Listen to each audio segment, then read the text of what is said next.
Hi everyone, it's Carol with Crinkled Path Journals, and I'm back with another memory keeping episode in my altered cookbook junk journal.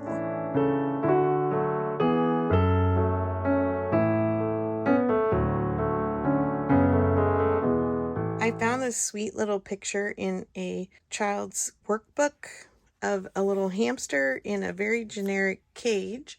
And I thought it might be fun to try and add on to this and use it for some journaling about some of my small pets, which were goldfish and hamsters. And what I quickly learned was that goldfish and hamsters have a similar lifespan, which isn't very long, sadly.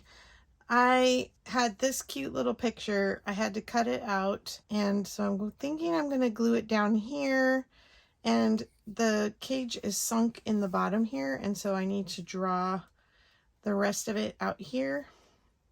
So I think I'm going to do that first, and then I'm going to try something with my dry embossing stylus and an old piece of vellum. I think this was from like the first page of a book, and it's kind of wrinkled, but it will work for what I think I'm doing with it. This is a bit of an experiment today. And then I pulled some stencils that I can hopefully use to get the shapes that I need. I'll tell you, it's not going to be banners, quotation bubbles, or hearts or stars. It's going to be part of the hamster cage. So let's get this glued down first. I had 3 hamsters when I was growing up, and they were back to back. We kept trying for a while. First, I had Scamper, then was Snoopy, and last was Bunny. And I really enjoyed the hamsters, even though they were a bit grumpy when they were held during the daytime. I just thought they were super cute, and I loved animals in general, and so to have one that was my own pet besides the family dog was pretty special. Unfortunately, my hamsters, 2 of them met kind of an untimely end by escaping the cage. One of them had quite a little explore around our house, ate a house plant that later was his demise, and ended up in the fireplace in the ashes. Thankfully, no fire was built in there, but that's where we found him. And then as we followed his trail, we realized that he had eaten part of a plant. He got very sick and did not survive. And when the second one got out, it chewed an electric cord and unfortunately did not survive that. But I'm not trying to make you sad with my story. I really did enjoy my little pets, and then we had Bunny, and Bunny survived to the ripe old age of 2, which is, I guess, pretty old in hamster years. Hamsters are nocturnal, and so they really don't like to be held much during the day. If you have had a friendly hamster that loved being held, please tell me your secret. We had much better luck when my kids were growing up with guinea pigs, because if you got them as babies, they really did learn to like to be held and would sit on your lap, and they were very fun to watch. And they also were more of a daytime animal, which helped. Our little hamster here needs a way to get up and down from his loft here. So I'm going to try and draw in a little ramp.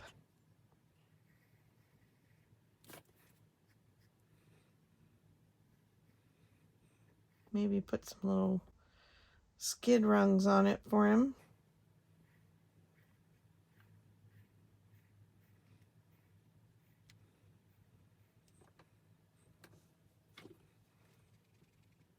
I used to like to take my hamsters and get out my Barbie furniture and put food on the Barbie table and then sit the hamster in the Barbie chair and let the hamster eat at the table. Their little tail would stick out under the back of the rungs on the chair and it looked very cute.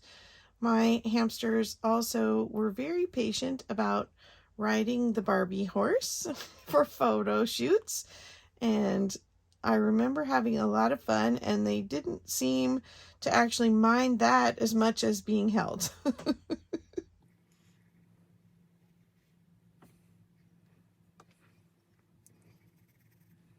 I believe the goldfish came before we had hamsters,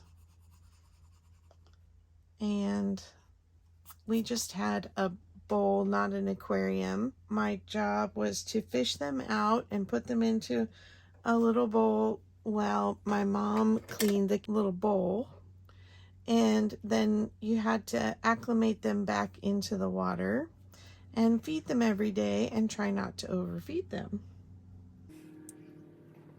This also came with a little water food bowl station and some litter, like they like to curl up in the pine shavings, kind of bury themselves and sleep all day. And that came out of the same little workbook. So I'll glue these in. And I haven't found something for the fishbowl yet, so that might be a later add-on on the spacing page. My first two guinea pigs, Scamper and Snoopy, were brown and white spotted teddy bear hamsters. And then Bunny was more of a peach color fur and just a little bit lighter than this one. The fun thing about hamsters, and what I want to try and do with the vellum, is that we had a habit trail system, which was a habitat with little tube trails for the hamster to go in. And we had a wheel, and he could leave one little area, go up in a tube and go into a tower, but some of them were very elaborate, and that was always my dream, to give my hamster a little bit more elaborate tube system. So I think that's what I'd like to try to do with this vellum. Is the tubes were kind of white and see-through, but not completely clear. And so I thought the vellum would make a good tube. And then instead of trying to draw it on the vellum, I thought I would dry emboss. And with dry embossing, you take a stencil, you use the round end of this stylus, and you press along the edge of the stencil to draw the image into the vellum. And so I thought this quotation bubble would make a nice curved piece. Let's give this a try. So I'm just going to push, not too hard because then you'll rip the paper, but just like even pressure and right along the edge of your stencil to guide you. Just like that, and then you get this white image and I can cut it out. Okay, then I also had these long straight pieces here for making the straight parts of my tube. So I'm just going to line it up with that, and then I'm going to follow right along that line the length I want it. And I learned how to do this back in my card making days using stencils. You could do a beautiful embossed floral pattern and then slip it in a window on the card, and it would look really neat. Now I need to scoot it over to the other side. Decide how big my little tunnels are going to be. Try and get this as straight as I can.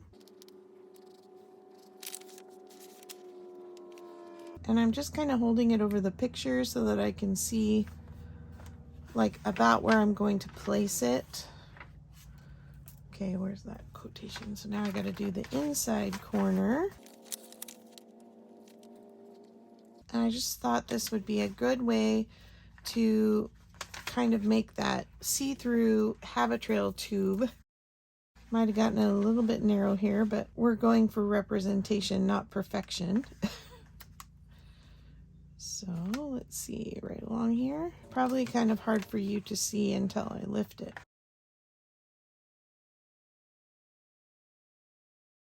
Gonna make the underneath line just a little heavier. I want the tube to come out of the cage and across the page.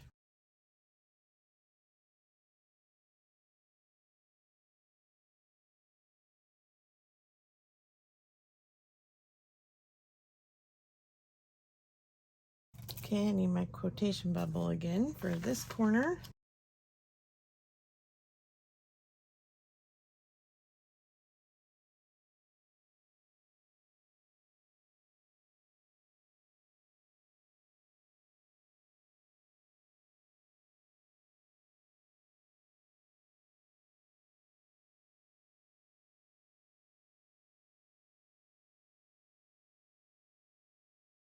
Now what I thought I could do is use this little banner piece, because the tubes usually have kind of these rings in them so that the hamster can grip to walk in the tubes.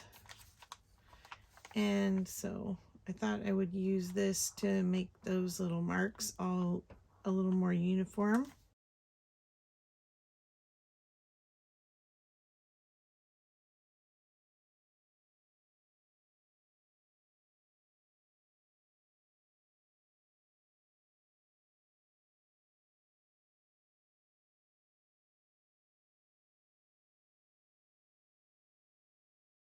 I'm not measuring, of course, and so it's just to get the idea across. So did you have a small pet when you were growing up? Something, maybe a little exotic lizard or a snake or a turtle, goldfish, tropical fish, a rabbit, guinea pig, gerbil, chinchilla? There's lots of small pets.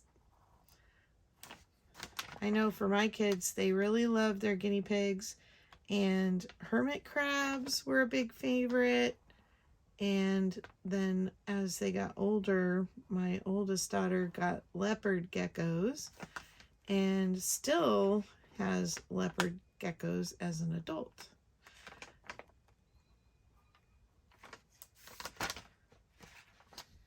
And she'd really like to get some guinea pigs, but her husband's like, we got enough to handle with the baby coming, and they have 2 dogs and some cats, 2 outdoor cats, 1 indoor cat, and the 2 leopard geckos. Let's see. I'm going with a little bit wider. This tube got a little wider than the other one, so I'm going to use this wider little piece here, curved. What was your favorite part about having a small pet, if you had one? Did you do anything funny with them, like my photo shoots?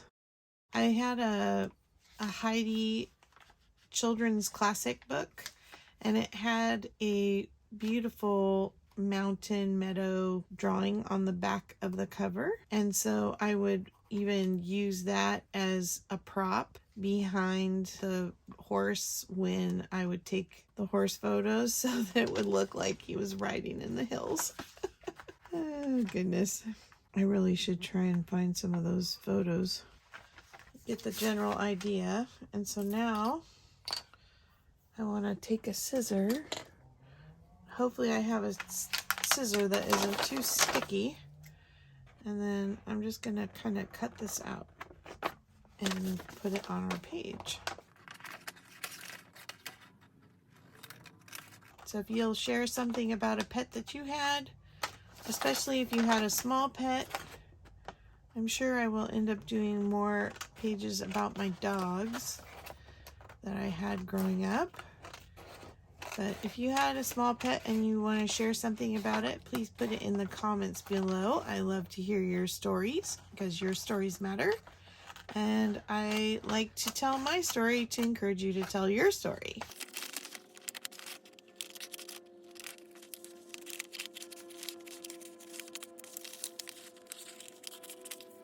Okay. I'm going to have to cut it to cross this. So let's see, right here maybe.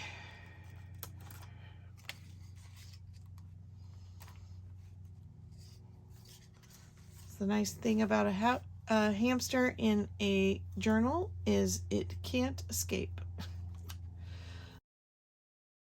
In the 80s, we made these Christmas ornaments out of salt dough, and my mom thought it would be fun to bake a loaf in a loaf pan of this salt dough, and it came out looking like a whole loaf of bread. She put some dried flowers and wheat stalks on the top of it, and it weighed about as much as a brick.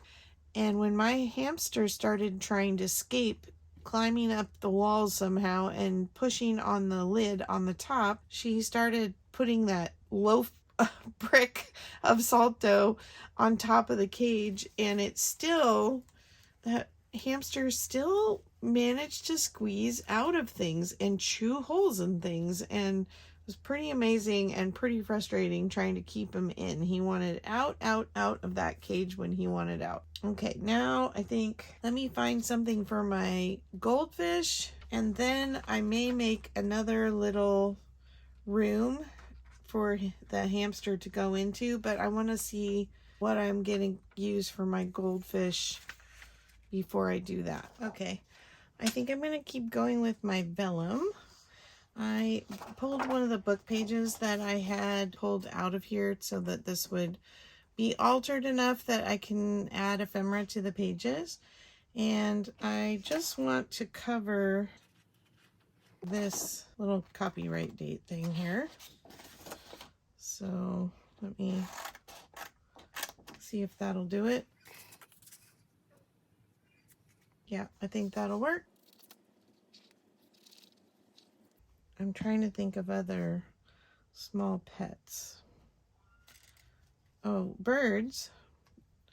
Anybody have a bird? And then I also found a little hamster wheel, so maybe I'll put that in this other one, and then a little toilet paper roll. They like to crawl through them. Always fun at Christmas to have a really long tube from the wrapping to let your little hamster play in. Let's see if I can draw a little hamster hut and also a fish bowl. Maybe I will just try and do a rectangle. I know, freehand, right? That's gonna be square. Not.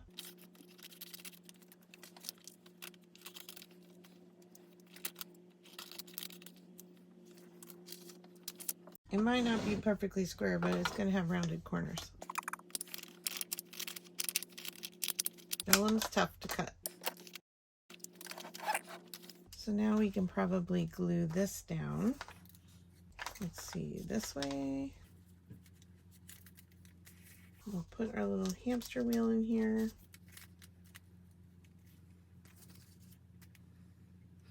Actually, I think let's make this a little smaller, just because then I'll have more room for my fish bowl.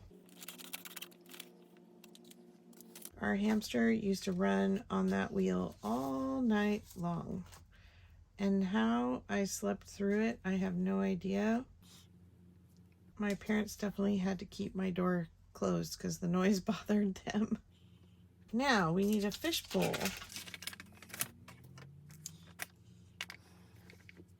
Maybe the lid to my string bin.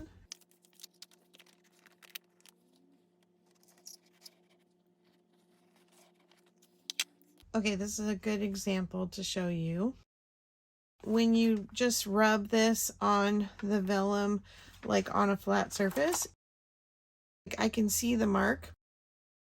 By doing it on a stencil or something that's raised underneath and going along the edge of it, here, I'll show you here on the side. By going along the edge, it actually indents it so that then when you flip it over, it's actually embossed.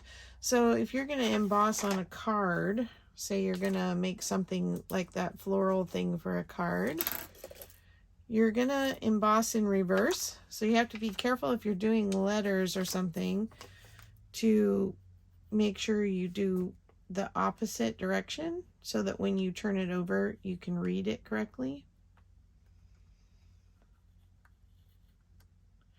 So you're going to press in like that.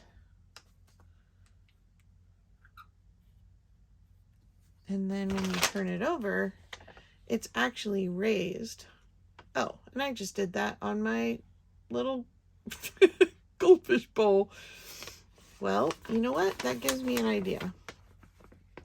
I think that's going to be our stand. So let's see if I can match it with the other side. Oh, flip it over, Carol. Flip it over.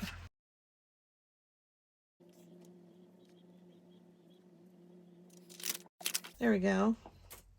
That's going to be the little stand for my goldfish bowl now. So let's cut it out.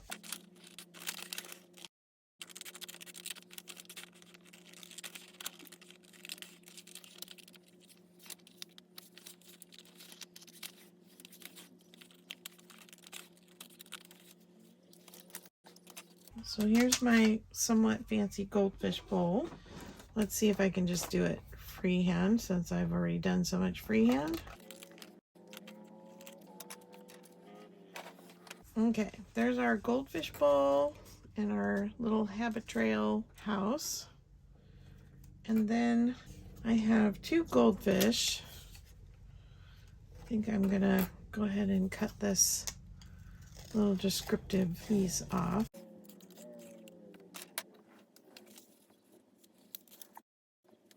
Very crowded goldfish bowl. Yeah, looks too crowded. We'll take this guy out, just put the one in. I'm gonna give our goldfish a chance to survive. I think it's kind of cool that there's like a plant. Let's get it glued down.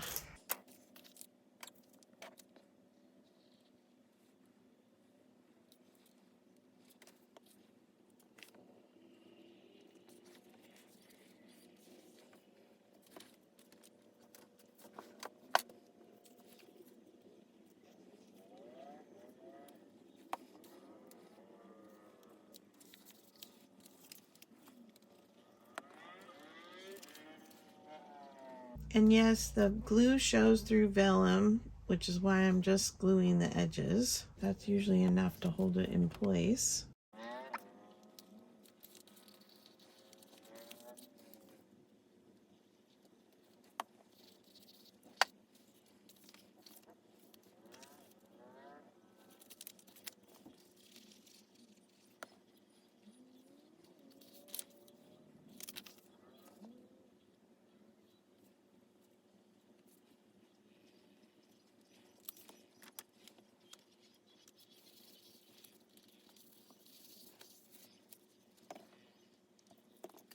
I'm going to go ahead and do my journaling around in this yellow space here.